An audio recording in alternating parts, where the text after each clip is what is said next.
द्रौपदी पिछले जन्म में कौन थी? इस कहानी के बारे में हम जानने का प्रयास करेंगे। महाभारत ग्रंथ के अनुसार एक बार राजा द्रुपद ने कौरवों और पांडवों के गुरु द्रोणाचार्य का अपमान कर दिया था।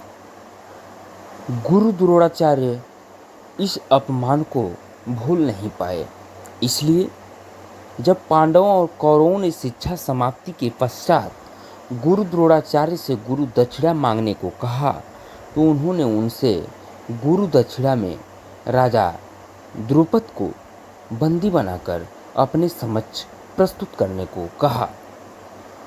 पहले कौरव राजा द्रुपद को बंदी बनाने गए, पर वो द्रुपद से हार गए। कौरवों के पराजित होने के बाद पांडव गए और उन्होंने द्रुपद को बंदी बनाकर द्रोणाचार्य के समक्ष प्रस्तुत किया। द्रोणाचार्य ने अपने अपमान का बदला लेते हुए द्रुपद का आधा राज्य स्वयं के पास रख लिया और शेष राज्य द्रुपद को देकर उसे रिहा कर दिया। गुरु द्रोण से पराजित होने के उपरांत महाराज द्रुपद अत्यंत लज्जित हुए और उन्हें किसी प्रकार से नीचा दिखाने का उपाय सोचने लगे। इसी चिंता में एक बार वे घूमते हुए कल्याणी नगरी के ब्राह्मणों की बस्ती में जा पहुँचे। वहाँ उनकी भेंट याज तथा उपयाज नामक महान कर्मकांडी ब्राह्मण भाइयों से हुई।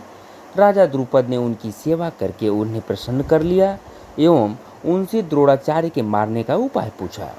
उनके पूछने पर बड़े भाई याज ने कहा, इसके लिए आप एक विशाल यज्ञ का आयोजन करके अग्निदेव को प्रसन्न कीजिए, जिससे कि वे महान बलशाली पुत्र का वरदान देंगे। महाराज ने याज और उपयाज से उनके कहे अनुसार यज्ञ करवाया। उनके यज्ञ से प्रसन्न होकर अग्निदेव ने उन्हें एक ऐसा पुत्र दिया जो संपूर्ण आयुध एवं कवच कुंडल से युक्त था। उसके पश्चात उस यज्ञ कुंडल से एक कन्या उत्पन्न हुई, जिसके नेत्र खिले हुए कमल के समान थे, भौवें चंद्रमा के समान वक्र थी तथा उसका वर्ण श्यामल था। उसके उत्पन्न होते ही एक आकाशवाणी हुई, इस बालिका का जन्म कौरवों के विनाश के हेतु हुआ है। बालक का नाम धृष्टद्युम्न एवं बालिका का नाम कृष्णा रखा गया, जो कि राजा द्रुपद की बेटी होने के कारण द्रौपदी कहलाई। द्रौपदी पूर्व जन्म में एक बड़े ऋषि को गुणवान कन्या थी। वह रूपवती, गुणवती और सदाचारी थी, लेकिन पूर्व जन्मों के कर्मों के कारण किसी ने उसे पत्नी रूप में स्वीकार नहीं किया। इससे दुखी होकर वह तपस्या करने लगी। उसकी उग्र तपस्या के कारण भगवान शिव प्रसन्न हुए और उन्होंने द्रौपदी से कहा, तू मनचाहा वरदान मांग ले। इस पर द्रौपदी इतनी प्रसन्न हो गई कि उसने बार बार कहा, मैं सर्वगुणयुक्त पति चाहती हूँ। भगवान शंकर ने कहा, तूने मनचाहा पति पाने के लिए मुझसे 5 बार प्रार्थना की है, इसलिए तुझे दूसरे जन्म में एक नहीं 5 पति मिलेंगे। तब द्रौपदी ने कहा, मैं तो आपकी कृपा से एक ही पति चाहती हूँ।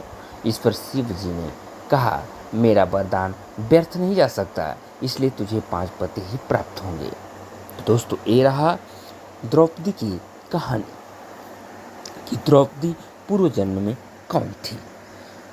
कहानी पसंद आई हो तो कृपया चैनल को सब्सक्राइब करें, लाइक करें। आपका बहुत बहुत आभार, बहुत बहुत धन्यवाद दोस्तों।